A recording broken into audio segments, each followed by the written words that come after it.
Good evening all students. बेटा science में आज आपका नेक्स्ट चैप्टर शुरू होगा। नेक्स्ट टॉपिक परमाणु तथा अणु, लेसन 3। ठीक है, हम आज परमाणु अणु के बारे में अध्ययन करेंगे। ठीक है, इस पाठ्यक्रम में क्या क्या चीज़ें: द्रव्यमान संरक्षण का नियम, स्थिर या निश्चित अनुपात का नियम, डाल्टन का परमाणु सिद्धांत, परमाणु अणु, यौगिकों के रासायनिक सूत्र, आणविक द्रव्यमान, मोल अवधारणा। ठीक है, इसके बारे में हम अध्ययन करेंगे। परिचय क्या है? लगभग 500 वर्ष पूर्व भारतीय वैज्ञानिकों को पदार्थ के विभाजन का विचार आया।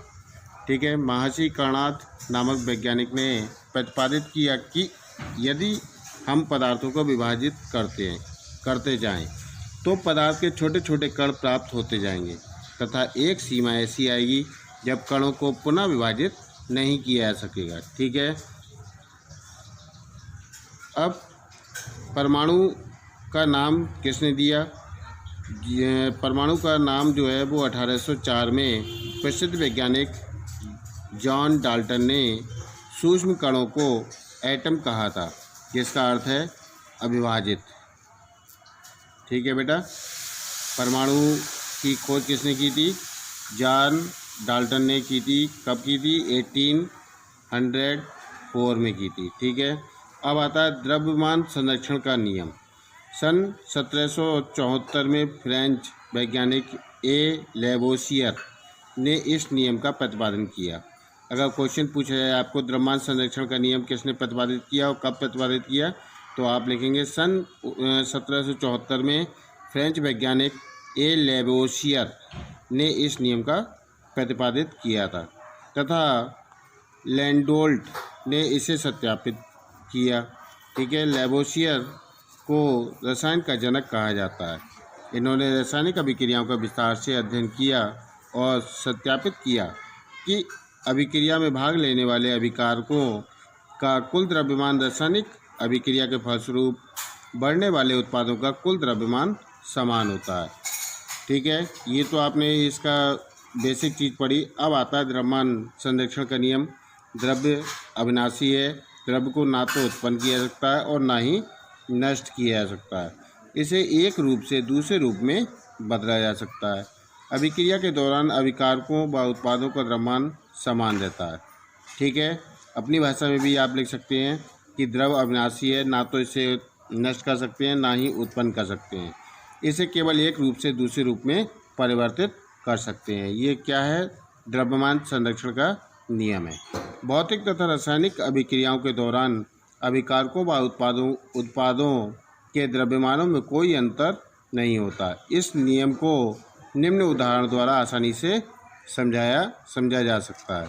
ठीक है, अब बेटे इस चैप्टर को समझने के लिए आपको पहले तो तत्व संकेत याद करने होंगे। बेसिक चीज़ जो आपने 8th में ही पढ़े होंगे, जैसे कार्बन का C होता है, ऑक्सीजन का O होता है, नाइट्रोजन का N होता है, फास्फोरस का P होता है, पोटेशियम का K होता है।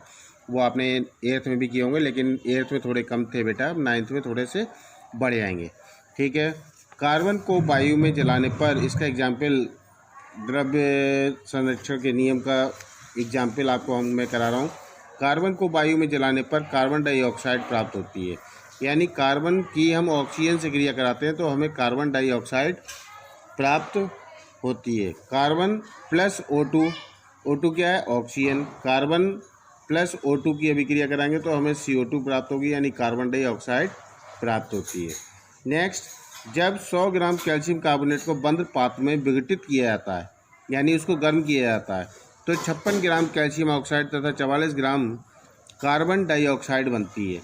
अब कैल्शियम कार्बोनेट का सूत्र क्या होता है? CaCO3। इसको हीट किया जाता है, यानी गर्म किया जाता है, तो हमें क्या प्राप्त होता है? कैल्शियम ऑक्साइड प्राप्त होता है, यानी कैल्शियम ऑक्साइड का फार्मूला होता है CaO प्लस कार्बन डाइऑक्साइड यानी CO2 प्राप्त होता है। अब यहाँ देखिए, ये समीकरण इक्वेशन हमारी संतुलित है या नहीं? यहाँ कैल्शियम के कितने अणु हैं? यहाँ 1, यहाँ पर भी कितना है? 1। कार्बन कितना है? 1, यहाँ पर भी 1 है। ऑक्सीजन कितने हैं? 3 अणु हैं, 2 और 1 3, यानी दोनों साइडें बराबर हैं। अब द्रव्यमान संरक्षण के नियम का सत्यापन। इस नियम का सत्यापन लैंडोल्ट वैज्ञानिक द्वारा किया गया। इस नियम का सत्यापन रासायनिक अभिक्रिया द्वारा किया जा सकता है। प्रयोगशाला में इस नियम को निम्न अभिक्रिया द्वारा सत्यापित किया जा सकता है। जैसे सिल्वर नाइट्रेट है, सिल्वर नाइट्रेट का सूत्र होता है AgNO3। सिल्वर का संकेत होता है Ag, नाइट्रेट का होता है NO3, नाइट्राइट का होता है NO2 plus sodium chloride. Sodium chloride का सोडियम का संकेत होता है Na, क्लोराइड का संकेत होता है Cl। तो सिल्वर नाइट्रेट की हम सोडियम क्लोराइड से अभिक्रिया कराते हैं तो हमें क्या प्राप्त होता है, Ag की किससे क्रिया होगी, Cl से, तो क्या प्राप्त होगा, सिल्वर क्लोराइड। अब क्या बचा, सोडियम नाइट्रेट यानी plus sodium nitrate. Silver chloride जो होगा वो सॉलिड पदार्थ होगा। सॉलिड पदार्थ के लिए हम तीर का निशान नीचे बनाते हैं और गैस के लिए हम तीर का निशान ऊपर बनाते हैं। समझ में आ गया बेटा। अब नेक्स्ट आता है स्थिर या निश्चित अनुपात का नियम। ठीक है, इतना ही आप आज आप करेंगे, केवल एक ही नियम को समझेंगे। और तत्व संकेत और आणविक सूत्र इसमें दिए हुए हैं बेटा पीछे इस लेसन में। ये बेसिक चीज़ तत्व संकेत 13 छुपे 13 तत्व संकेत दिए हुए हैं, इनको आप बेटा याद करेंगे। उसके बाद आपको ये चैप्टर आसानी से समझ में आएगा। ठीक है बेटा, इनको आप सबको कॉपी पे नोट डाउन करेंगे और याद करेंगे। ठीक है, इतना काम करेंगे और जब तक इतना नहीं करेंगे बेटा तब तक आगे इस लेसन को आप अच्छे से नहीं समझ पाएंगे। ठीक है बेटा।